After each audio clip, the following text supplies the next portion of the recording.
नमस्कार alpha cooking channel को आपण मानकु स्वागत। आपण मान सहित मु आज शेयर करिया पई जाउची आलू और पियाज रो गोटे तरकारी। जतेबेले घरे किछि परिबा नथिबो तो खाली आलू और पियाज रो आपण तरकारी बनेकी भात रोटी परोटा सहित सबुथिरे खाई परिबे। तो मु तार रेसिपी शेयर करछि, देखंतु मु केमती कोन बनेइछि। तो फास्ट मु कोन करछि ना दीटा मीडियम साइज रो पियाज को बड़ बड़ काटि नेछि, गोटे मीडियम साइज रो पियाज को छोट छोट काटि नेछि, आलू दीटा काटि नेछि आ दीटा मीडियम साइज रो टमाटो को पेस्ट करी नेछि आ तार छोट छोट लंका दीटा काटि देछि। तो आपण कौन करेंगे, कढ़ई बसैबे, कढ़ई बसला परे कढ़ई गरम होला परे तेल देबे, तापर जो आलू काटी नहीं थिबे ताकू भाजी देबे टिके भल से, कहिना आलू भाजी देले ही तरकार टेस्ट भल आसी थाए। सिजा आलू रे एते भल लागेनी। सिजा आलू रे जदी आपण तेल बेसी खाइबा को न चाहुथिबे तो कम तेल रे रांधिबा चाहुथिबे तो सिजा आलू करके भी आपण रांधि परिबे। तो मु आलू को भाजी देछि, आपण एमती आलू को भाजी नेबे। देखो केते सुंदर भाजी हो जाइछि, टिके कलर भी तार केते सुंदर होइछि, पोड़ा पोड़ा एक भाजी होइछि, बहुत सुंदर देखा जाउछि। तापर कोन करिवे ना आपण सेई तेल रे पुनी जो दीटा मीडियम साइज रो पियाज को बड़ बड़ पीस करी काटि नेथे ताकू टिके भाजी देबे, कना पियाज टा टिके सॉफ्ट हे गेले ना बहुत भल लागे तरकारी रे। तो आपण बेसी टाइम भाजीबेनी, खाली गोटे 2 मिनिट आपण पियाज को भाजीबे, कना पियाज टा बहुत जल्दी सॉफ्ट हो जाए। तो आम तेल गरम होला परे पियाज पकईकि आपण कौन टे घोड़े देबे, घोड़े देले जल्दी सॉफ्ट हो जिवो। तो आपणकर पियाज भजा भी जल्दी हो। तो मु घोड़े देली, देखुन तापर घोड़णी काट देली गोटे 3 मिनिट परे। तो काट देला परे केते सुंदर पियाज भी कलर भी भल आसीतला आ पियाज भी पूरा सॉफ्ट हो जाइछि। तो आपण तापर कोन करिवे ना पियाज को बाहर कर देबे से प्लेट रे, जो प्लेट रे आपण आलू बाहर करथिबे से पियाज प्लेट रे पियाज को बाहर कर देबे। तो यही तरकारी आपण घरे बनेकी खातु, देखिए केते सुंदर लगुच। थरे बनेकी खाइले तो आपन को बार बार बनेकी खाइबा पई इच्छा हबो। बहुत इजी रे तरकारी हो जाए, एते टाइम भी लागेनी। तो तापर तेल गरम करिकी टिके जीरा दे देबे आ ये सब सूखा मसला देबे, तेजपत्र, गोलमरीच, लवंग, अलैच, दालचीनी। तो ये सूखा मसला पके देबे, गरम मसला, सूखा गरम मसला जो खाड़ी मसला कहती। तापर जो कंचा लंका दीटा काटिकी छोट छोट कर रखिथे ताको भी पके देबे। ताकू टिके गला पर पियाज को जो रखी छोट छोट काटिकी, मु गोटे पियाज नहीं, गोटे पियाज को छोट छोट करी काटी देछि।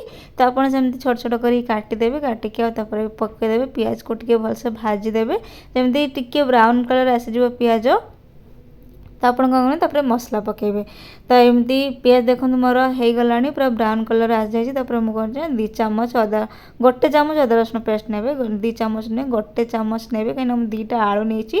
यदि आप बेसी आलू रे कर बेसी आलू पेज तो आप बेसी अदा रसुण पेस्ट भी नहीं पारे। तो मुझे कम रे करुच्ची 2टा आलू रे। तो मुझे गोटे चामच अदा रसुण पेस्ट नहीं, गोटे चामच लंका पाउडर, गोटे चामच धनिया पाउडर, गोटे चामच जीरा पाउडर और हाफ चामच हल्दी पाउडर, कहना हल्दी बेसी पकेले तरकारी पिता हो जाए। तो हल्दी पाउडर अल्प अल्प पकेबे आ सबू गोटे गोटे चामच रे ही नेबे। तो देखो पके देकी टिके खाली भाजी देबे तेल रे, पूरा गैस रो फ्लेम को लो रखिबे, टिके भाज देबे। टिके भाजी गला जो बड़ मीडियम साइज टमाटो मु नहीं ताको पेस्ट कर देछि। तो आप टमाटो पेस्ट कर देबे, करिकी तापर एमती पके पेस्ट न करि पारले भी आप काटिकी पके देबे, किछ टेंशन नहीं, छोट छोट करी काटिकी पके देबे। तापर स्वाद अनुसार लूण दे देबे, मु स्वाद अनुसार लूण दे देले। आपन पेस्ट कर नहीं, तो आप पेस्ट न करि पारले काटिकी भी पके पारिबे। तापर टिके पानी देकी आपण मसला को कसिबू।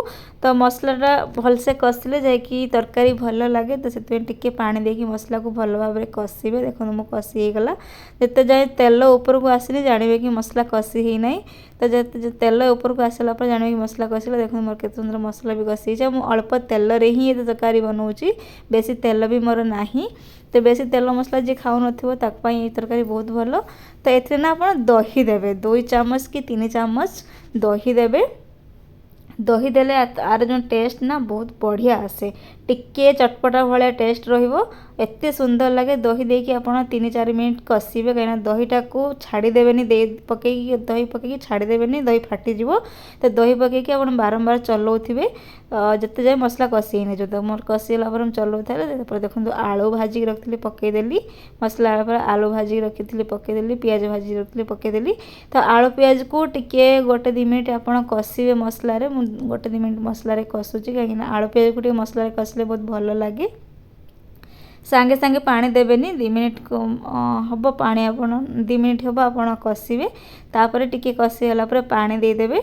तो देखो मुझे अल्प पानी देवे कहीं ये तरकारी टे सुखा सुखा पानी रही भल लगे तो टे सुखा सुखा रही भल लगे। देखो मुझे पानी मरला टे सुखा सुखा मोर एबे ना पूरा परफेक्ट मोर आलू पियाज तरकारी हो सारी। तो देखो केते सुंदर भी कलर आते सुंदर भी देखा जाउची। भात रुटी परोटा अपन जो थे चाहिए से भी खाई पारे बहुत चटपटा लगे कहीं दही दिखाई टमाटर दिखाई एत सुंदर लगे ना खाइबा को बहुत ही बढ़िया लगे।